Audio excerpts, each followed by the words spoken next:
नमस्कार दोस्तों, हमारे YouTube channel we are science classes में आपका स्वागत है। देखिए पीवाईक्यू की सीरीज चल रही थी, तो अगले चैप्टर नंबर 3 की सीरीज आज हम लेके आए हैं।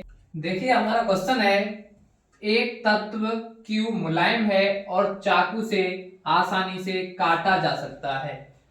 तत्व ठंडे जल के साथ तेजी से अभिक्रिया करता है, तत्व को पहचानिए। तो देखिए पहला ऑप्शन है हमारा पोटेशियम, दूसरा है कॉपर, तीसरा है चांदी और चौथा है सीसा। तो देखिए जो ठंडे जल के साथ दो तत्व, एक सोडियम और एक पोटेशियम, दो धातुएं ठंडे जल के साथ तेजी से अभिक्रिया करती हैं, तो हमारा पहला ऑप्शन सही होगा। देखिए अगला क्वेश्चन है, प्रकृति में स्वतंत्र अवस्था में पाई जाने वाली धातुओं का युग्म है।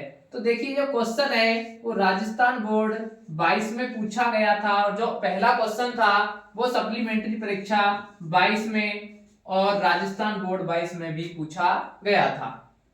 देखिए तो हमारा क्वेश्चन है कि प्रकृति में स्वतंत्र अवस्था में पाई जाने वाली धातुओं का युग्म, या तो कह सकता है स्वतंत्र अवस्था में या कह सकता है मुक्त अवस्था में। तो देखिए पहला ऑप्शन है कॉपर सोडियम, दूसरा ऑप्शन है गोल्ड और चांदी यानी कि सोना Au और चांदी Ag। तो हमारी ये दो धातुएं स्वतंत्र अवस्था में पाई जाती है। देखिए अगला क्वेश्चन है, ऊष्मा का सबसे अच्छा चालक है। तो देखिए हमारा पहला ऑप्शन है कॉपर, दूसरा है लेड और तीसरा है जिंक और अगला है मरकरी। तो ऊष्मा का सबसे जो अच्छा चालक है वो कॉपर होगा। ऐसे क्वेश्चन ऑप्शन पर डिपेंड करते हैं, अगर ऑप्शन में चांदी होता तो ऑप्शन चांदी सही होता। देखिए अगला क्वेश्चन है, सबसे अधिक तन्य धातु है। तो पहला ऑप्शन है कॉपर, दूसरा है सोना और तीसरा है मरकरी और चौथा ऑप्शन है चांदी। तो हमारा ऑप्शन नंबर 2 सही होगा। अगर पूछ ले सबसे अधिक आघात वर्धनीय धातु है तो भी सोना ही होगा। अगर पूछ ले दो तन्य धातु तो दूसरे नंबर पर चांदी आती है। देखिए अगला क्वेश्चन है, फास्फोरस परमाणु के एम कोश में उपस्थित इलेक्ट्रॉनों की संख्या है। तो देखिए फास्फोरस का प्रतीक चिन्ह P होता है, जिसका परमाणु क्रमांक 15 होता है। पहले कोश की बात करें तो पहले कोश में 2 इलेक्ट्रॉन भरे जाते हैं और दूसरे में 8 इलेक्ट्रॉन भरे जाते हैं। तो टोटल 10 इलेक्ट्रॉन बचे, टोटल 10 इलेक्ट्रॉन हो चुके हैं। अब हमारे पास 5 इलेक्ट्रॉन बचे हैं, तो अगले कोष में कितने जाएंगे? 5 इलेक्ट्रॉन जाएंगे।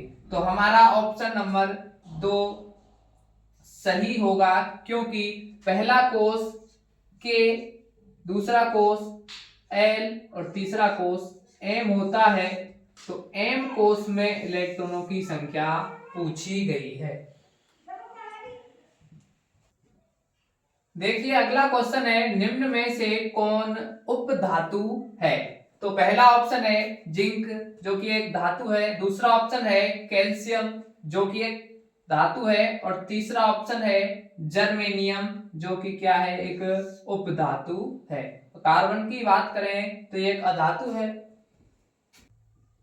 देखिए अगला क्वेश्चन है, पीतल है एक तो धातु, दूसरा ऑप्शन अधातु और तीसरा ऑप्शन मिश्र धातु। तो हमारा तीसरा ही ऑप्शन सही है, पीतल एक मिश्र धातु है।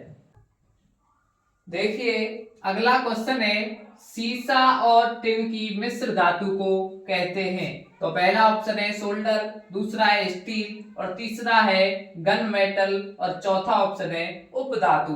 तो हमारा पहला ऑप्शन सही होगा सोल्डर, क्योंकि सीसा Pb प्लस टिन Sn दोनों मिलकर सोल्डर धातु बनाती हैं।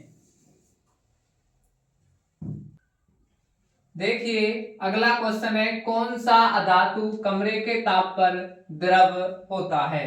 तो हमारा पहला ऑप्शन है ब्रोमीन, दूसरा ऑप्शन है पारा और तीसरा ऑप्शन है तांबा और चौथा ऑप्शन है चांदी। तो ये तीनों तो धातु हैं, जबकि हमारा अधातु ब्रोमीन है और ब्रोमीन ही द्रव अवस्था में पाई जाती है। देखिए अगला क्वेश्चन है, कौन सा धातु कमरे के ताप पर द्रव होता है?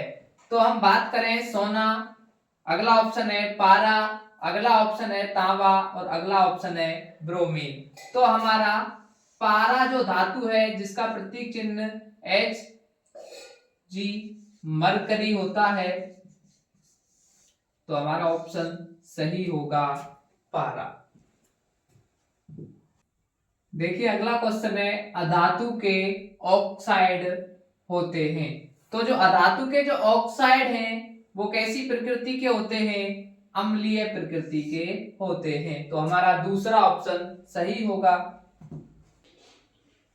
देखिए अगला क्वेश्चन है हमारा, धातु के ऑक्साइड होते हैं।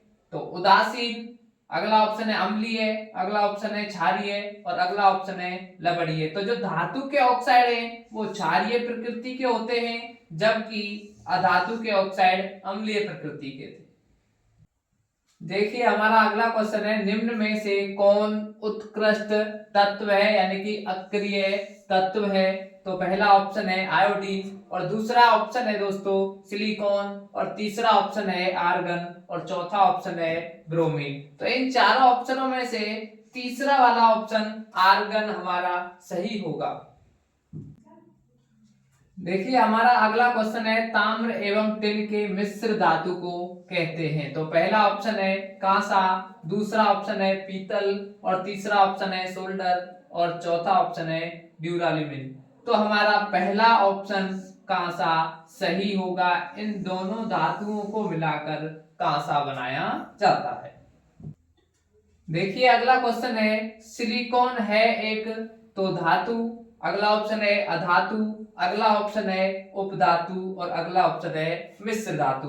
तो जो सिलिकॉन की बात करें तो दोस्तों सिलिकॉन एक उपधातु होगी, जैसे हमारी जर्मेनियम भी एक उपधातु थी।